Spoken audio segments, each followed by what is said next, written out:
I think it was about 7 or 8 years before I was actually diagnosed. So I got diagnosed as I was getting wheeled into emergency brain surgery because my tumour had bled, so it hemorrhaged. It's called pituitary apoplexy.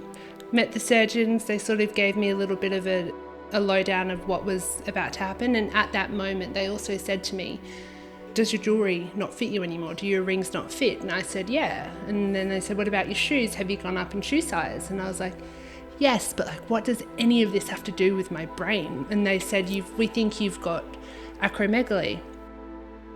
Acromegaly is a condition that's caused by a pituitary tumour. So the tumour causes your pituitary or your body to secrete too much growth hormone. So what that means for your body is that you'll have enlarged organs, enlarged hands, enlarged feet. Your jaw continues to grow. Your eyebrows sort of furrow and your forehead furrows. You have a change in your entire body structure, essentially. You also have a lot of issues with your joints because of the constant soft tissue growth. And there's a raft of other symptoms. So things like vision problems from the tumour pressing on the optic nerves, headaches from the tumour as well, anxiety and depression are a massive symptom of acromegaly. For me, I had all of these symptoms.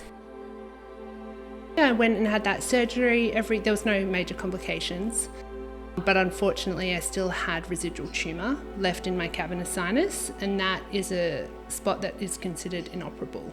I would have to commence just medical treatment to manage the acromegaly. So they did the test in hospital and it was confirmed that I do have what they suspected. The diagnosis, that changed everything in my life. It really changed my perspective, and my priorities really shifted. I didn't place so much focus on career like I once did. I really just valued time, and with my quality time with my family.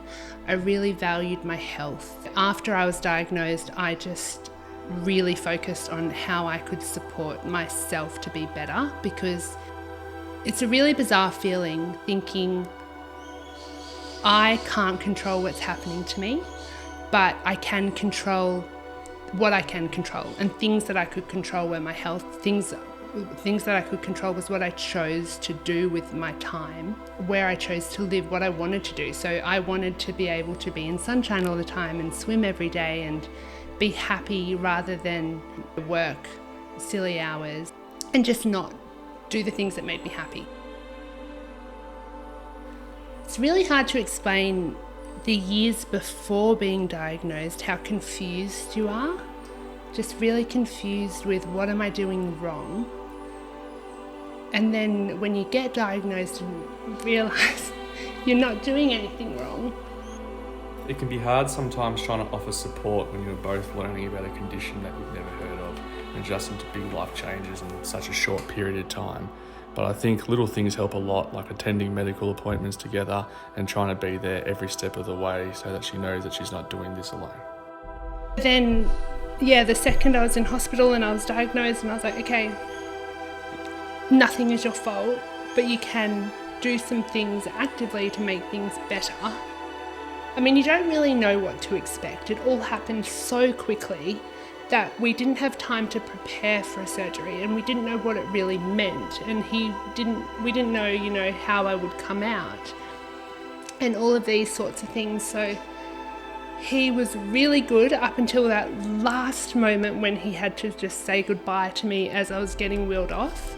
Sometimes I think this diagnosis was a blessing in disguise, and that I do live a much healthier life now that I don't know I would have if I didn't get diagnosed. I just see things through a different lens. I'm so appreciative of so many things. I love that everyone sets these New Year's resolutions and goals, and it might be lose 5 kilos, it might be do this. Mine is see the water once a day. Be appreciative, because before my second surgery I was worried I'd lose my sight. All of these changes I've made have just made me live such a happier, better life, regardless of whether I had a disease or not. So right now I'm having quarterly checkups with my endocrinologist to monitor my levels, but soon I am going to have to make some decisions as to what my next steps are in relation to treatment. And I'm not entirely sure what path I'm going to take, but I am grateful to have my husband, my family and friends, an excellent medical team that I have a whole lot of confidence in, and the Australian Pituitary Foundation by my side to help me through it all. Moving forward, I can see us continuing to focus on trying to have fun with life, spending quality time with friends and family, and making the most of each day because you just don't know what life will throw at you.